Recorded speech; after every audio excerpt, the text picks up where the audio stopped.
techniques from the different artists. And one thing I found, and she taught for many years too, that students struggle with is, first of all, how many of you, your instinct is to draw really teeny, teeny, tiny? No. No, never dick, never dick. Really, really tiny, and also right smack in the middle.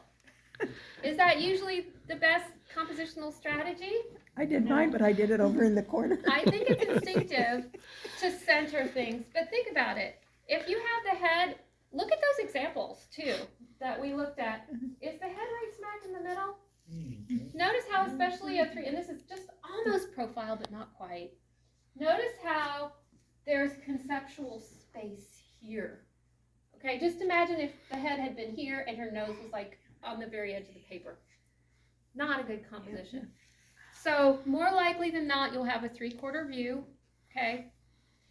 So because his head is facing this way, where am I going to place my head?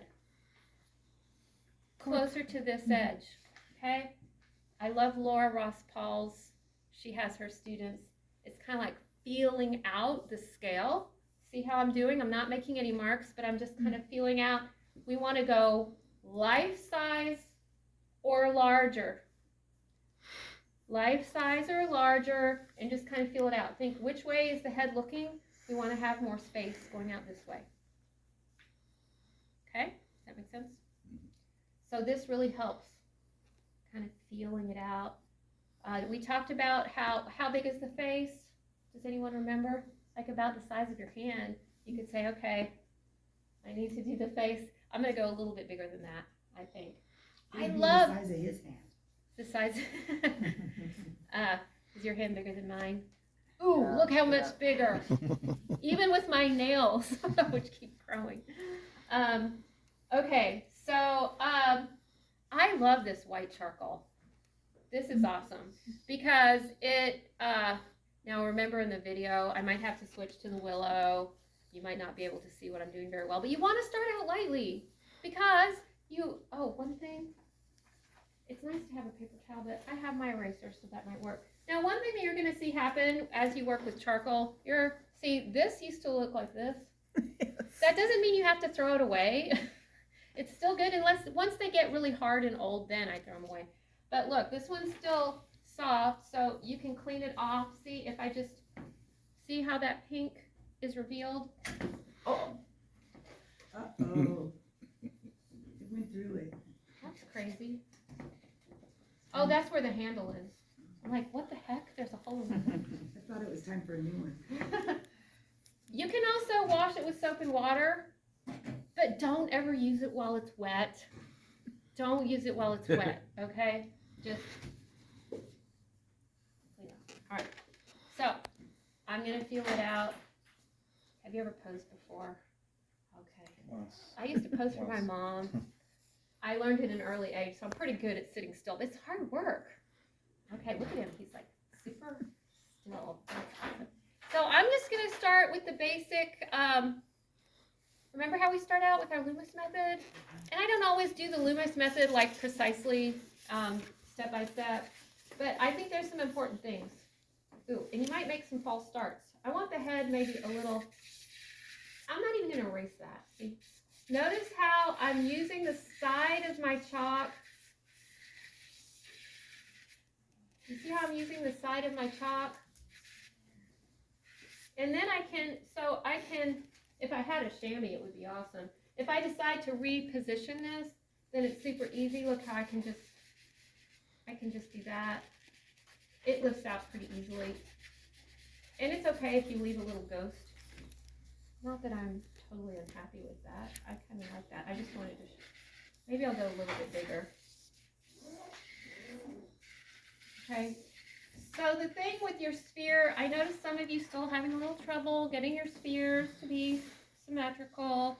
So if you use the side of your chalk and just kind of feel it out, okay.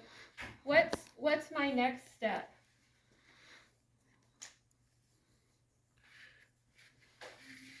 Do we want to go as far as dividing it up? Now there's One important thing is, look, we want to determine the tilt of the head. Remember how to do that? So look from the ear to the eye. So I jumped the gun there.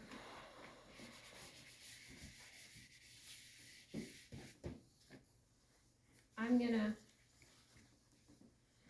make my tilt to the head.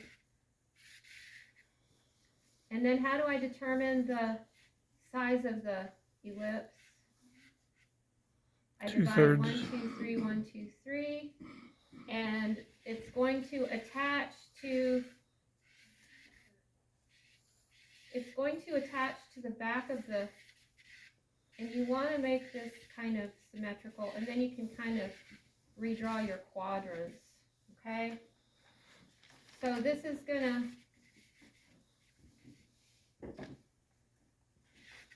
this is going to wrap around a little bit. So that's the tilt of the head right there, okay?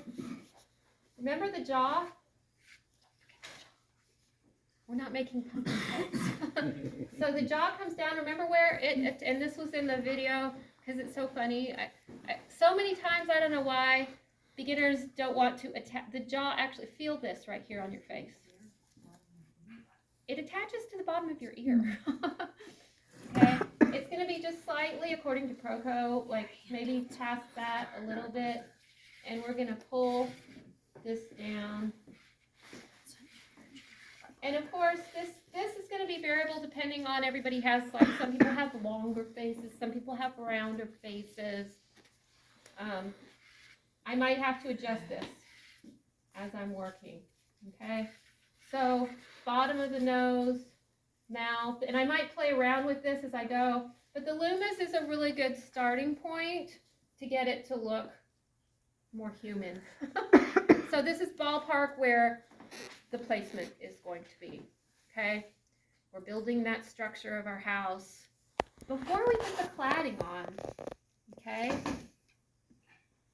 So I'm going to look at, another thing I'm going to look for is this negative space like under the chin and the neck.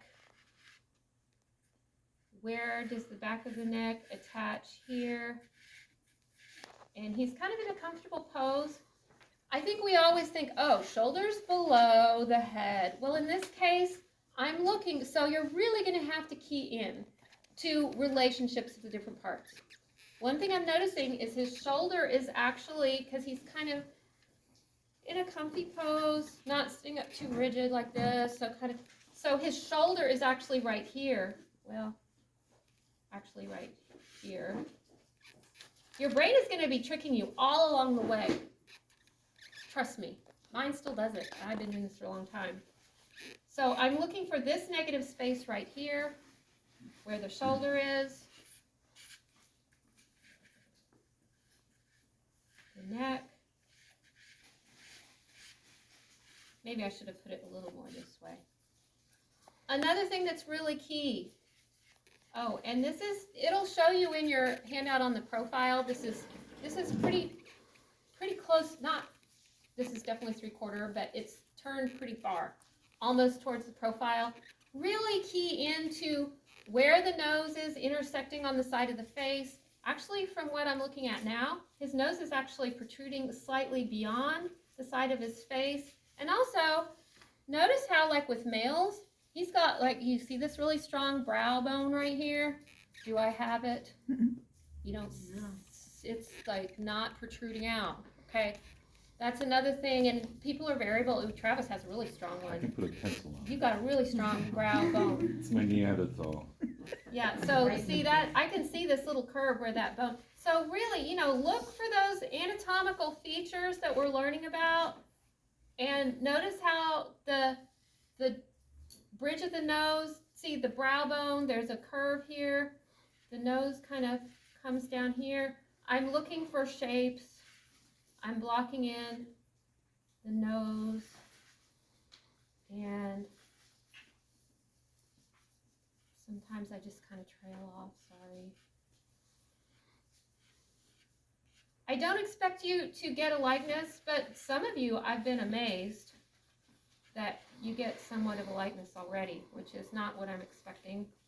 You know, the doing portraiture, it's a real test of your observational skills, because if even, ooh,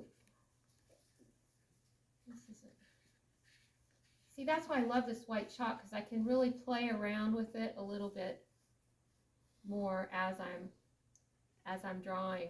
So with the planer, remember that little kind of trapezoid shape right here? I think that's really critical. The bridge of the nose, kind of build in the brow bone. Really ask yourself, how much distance are you seeing between the eyebrow and the eyelid? It's variable with different people. Some people have way more, like Becky. She's got a really nice space there between her eyelid and her eyebrow. Men tend to have a little less space from here to here. So I'm looking to see where the brow bone is, the eye. And I love on these handouts, again, they're a little bit dated, but it does talk about that profile shape of the eye. With 3/4, it's going to be somewhere in the middle, but on the female one, it talks, but how does it describe that shape of the profile eye? Fan shape or arrow shape? What does it say? Something like that. Excuse me. So it's not quite that, you know, the front, what shape is the frontal eye? It's like this, right? More almond shape. But as it turns in space, the profile is kind